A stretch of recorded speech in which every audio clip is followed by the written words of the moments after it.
I had just come to accept that my life would be ordinary when extraordinary things began to happen.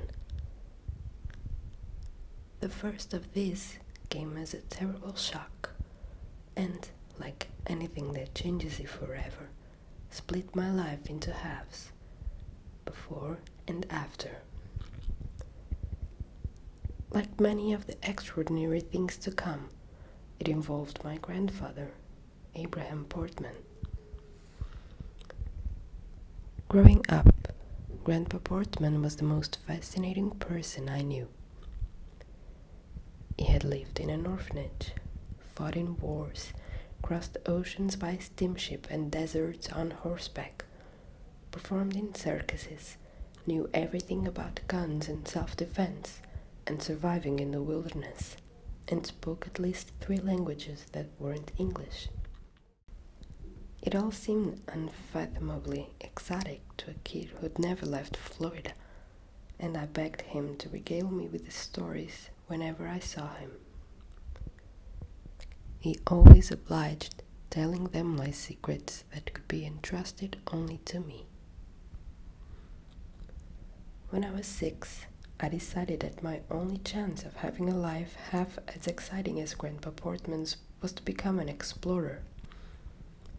He encouraged me by spending afternoons at my side, hunched over maps of the world, plotting imaginary expeditions with trails of red pushpins and telling me about fantastic places I would discover one day.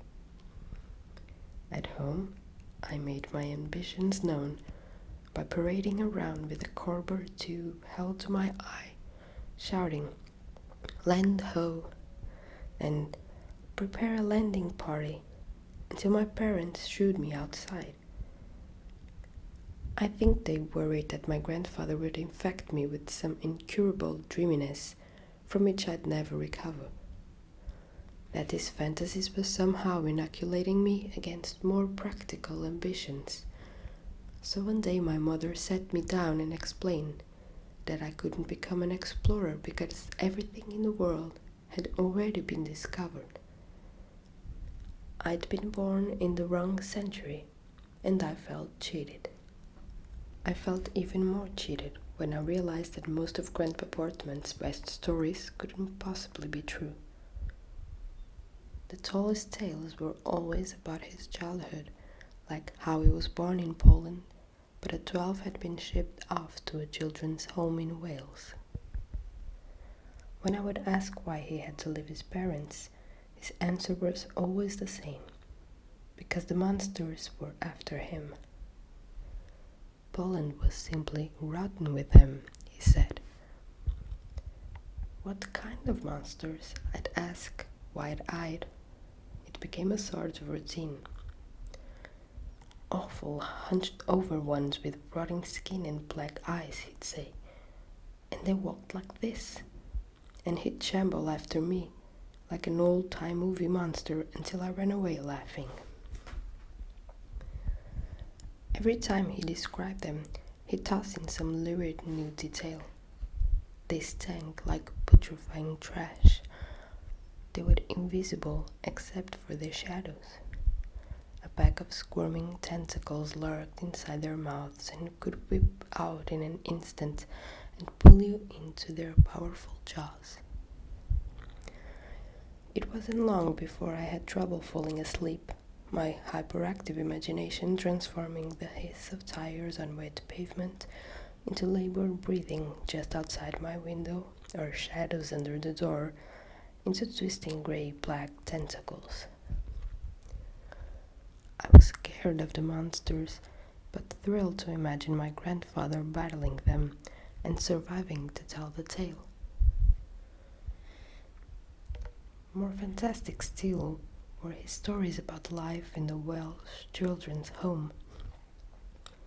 It was an enchanted place, he said, designed to keep kids safe from the monsters, on an island where the sun shined every day and nobody ever got sick or died. Everyone lived together in a big house that was protected by a wise old bird, or so the story went. As I got older, though, I began to have doubts. "What kind of bird?" I asked him one afternoon at age 7, eyeing him skeptically across the card table where he was letting me win at Monopoly. "A big hog who smoked a pipe," he said. "You must think I'm pretty dumb, Grandpa." He thumbed through his dwindling stack of orange and blue money. "I would never think that about you, Jacob." I knew I'd offended him because the Polish accent he could never quite shake had come out of hiding, so that wood became wood and think became think. Feeling guilty, I decided to give him the benefit of the doubt. "But why did the monsters want to hurt you?" I asked. "Because we weren't like other people. We were peculiar." "Peculiar how?" "Oh, all sorts of ways," he said. "There was a girl who could fly, a boy who had bees living inside him, a brother and sister who could lift boulders over their heads." It was hard to tell if he was being serious. Then again, my grandfather was not known as a teller of jokes. He frowned, reading the doubt on my face. "Fine, you don't have to take my word for it," he said. "I got pictures." He pushed back his lawn chair and went into the house, leaving me alone on the screened-in lanai. A minute later, he came back holding an old cigar box. I leaned in to look as he drew out 4 wrinkled and yellowing snapshots. The first was a blurry picture of what looked like a suit of clothes with no person in them. Either that, or the person didn't have a hat. "Sure he's got a hat," my grandfather said, grinning. "Only you can't see it." "Why not? Is he invisible?" "Hey, look at the brain on this one." He raised his eyebrows as if I'd surprised him with my powers of deduction. "Millard, his name was. Funny kid.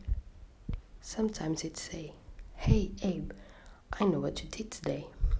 And he'd tell you where you'd been, what you had to eat, if you picked your nose when you thought nobody was looking. Sometimes he'd follow you, quiet as a mouse, with no clothes on, so you couldn't see him, just watching." He shook his head. "Of all the things, hey?" He slipped me another photo.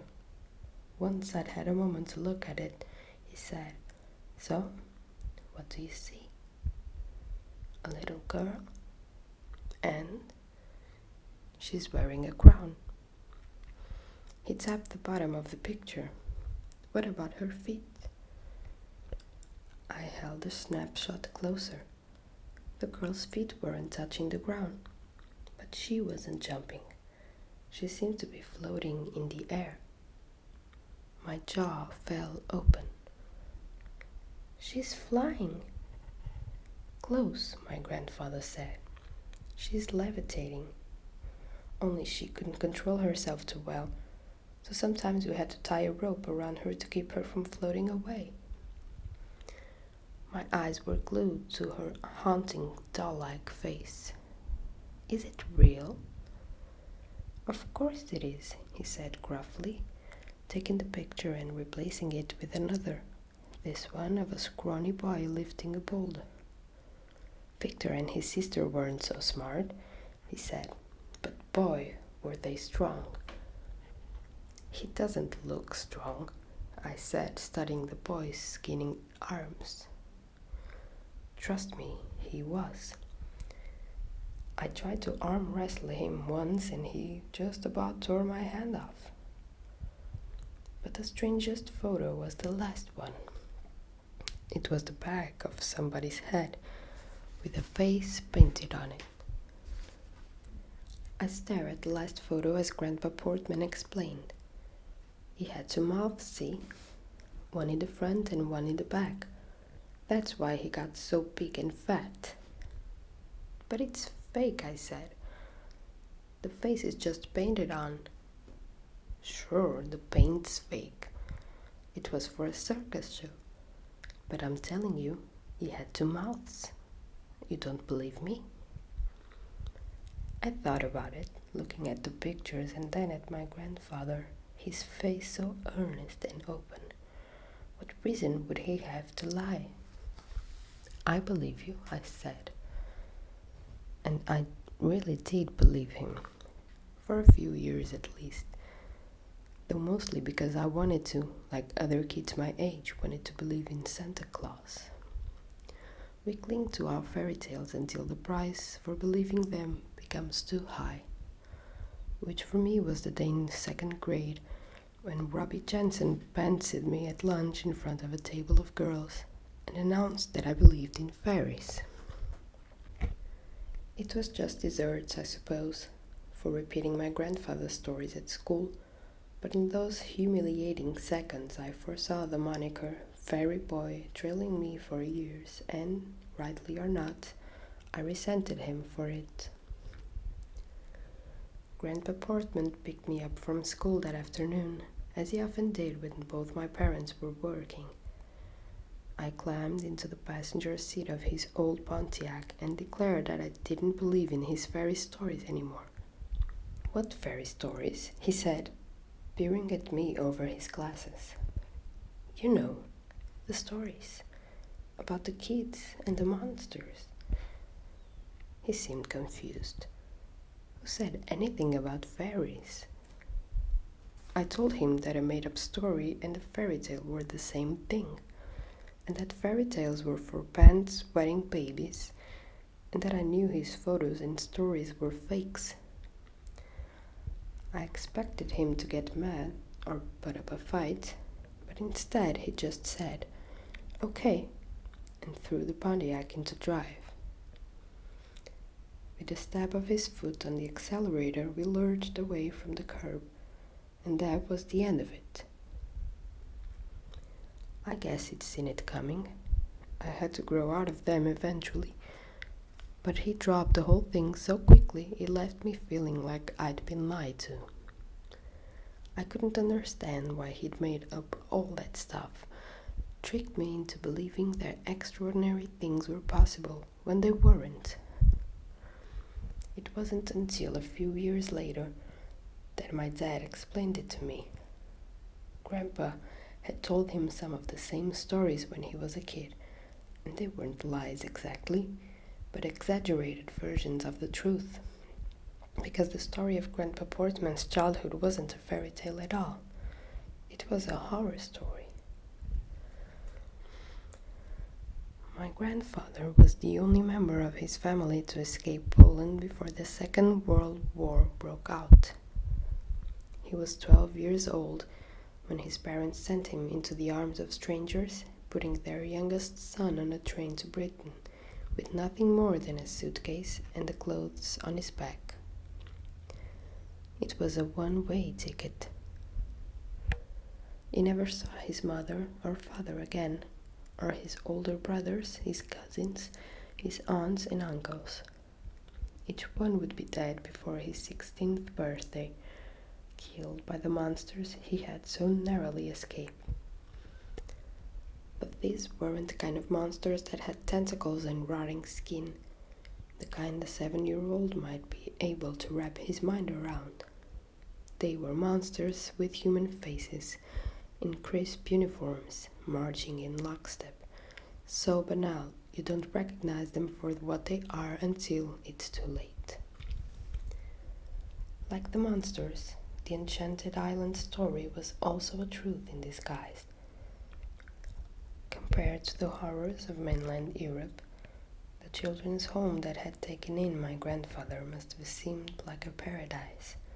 And so, in his stories, it had become one, a safe haven of endless summers and guardian angels and magical children who couldn't really fly or turn invisible or lift boulders, of course. The peculiarity for which they'd been hunted was simply their Jewishness. They were orphans of war, washed up on that little island in a tide of blood. What made them amazing wasn't that they had miraculous powers. That they had escaped the ghettos and gas chambers was miracle enough.